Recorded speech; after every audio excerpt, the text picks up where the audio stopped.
শুধুমাত্র একটা ডিম দিয়ে ভেজিটেবল প্যানকেক। এই প্যানকেকটা অনেকটা সময় ধরে সফট থাকে। টিফিনের জন্য এটা দারুণ রেসিপি। একটা বাটিতে একটা ডিম নিয়ে নিচ্ছি, সাথে 1/4 কাপ নিয়ে নিচ্ছি আগে থেকে জাল করা লিকুইড মিল্ক। 2টার মতো দিয়ে দিচ্ছি কাঁচামরিচ কুচি, 1 টেবিল চামচ গাজর কুচি আর 1 টেবিল চামচ ক্যাপসিকাম কুচি। পেঁয়াজ কুচি দিয়ে দিচ্ছি 1.5 টেবিল চামচ। 1/4 চা চামচ সাদা গোলমরিচের গুঁড়া, চাইলে কালোটাও নেওয়া যাবে। এখন সবগুলো উপকরণ একসাথে করে ভালো করে মিশিয়ে নিচ্ছি। তারপর এখানে টেবিল চামচ দিয়ে মেপে 4 টেবিল চামচ দিয়ে দিচ্ছি ময়দা, চাইলে আটাও দিতে পারবেন। ময়দাটা দেওয়ার পর আবারও কাঁটা চামচ দিয়ে ভালো করে মিশিয়ে নিচ্ছি, যাতে ডিমের সাথে ময়দাটা খুব ভালো করে মিশে যায়। তারপর দিয়ে দিচ্ছি স্বাদমতো লবণ। 4 টেবিল চামচ ময়দা দেওয়ার পর এই মিশ্রণের ঘনত্বটা একদম ঠিক ছিল। ডিমের সাইজ যদি ছোট বড় হয়ে থাকে তাহলে এখানে ময়দা আর একটু কম বেশি করতে পারবেন। আবার যদি প্যানকেক অনেকগুলো বানাতে চান ওই ক্ষেত্রে ডিম 2টোও দিতে পারেন। এখন একটা গোল চামচ দিয়ে উঠিয়ে দেখাচ্ছি মিশ্রণটা ঠিক এরকম হয়েছে। প্যানকেক বানানোর জন্য চুলায় একটা প্যান বসিয়ে দিয়ে 1 টেবিল চামচ তেল দিয়ে দিলাম।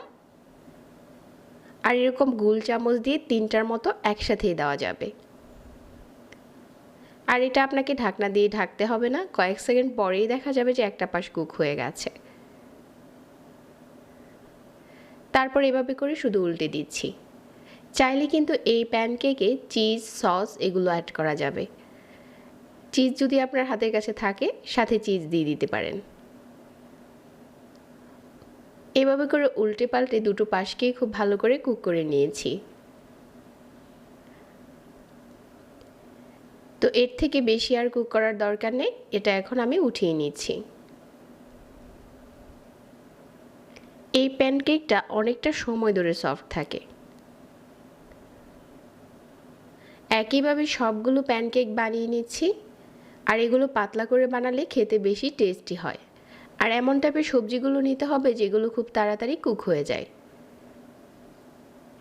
এখন এই প্যানকেকটা আপনি সসের সাথে পরিবেশন করলে খেতে দারুণ মজার হবে। আর একটা বক্সে ভরে রেখে দিলে তো সারা দিন নরম তুলতুলে থাকবে।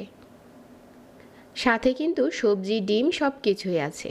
যাদের কাছে সহজ রেসিপি ভালো লাগে আর টিফিনের জন্য এরকম সহজ কিছু চিন্তা করে থাকেন, তাদের জন্য এটা হতে পারে দারুণ রেসিপি।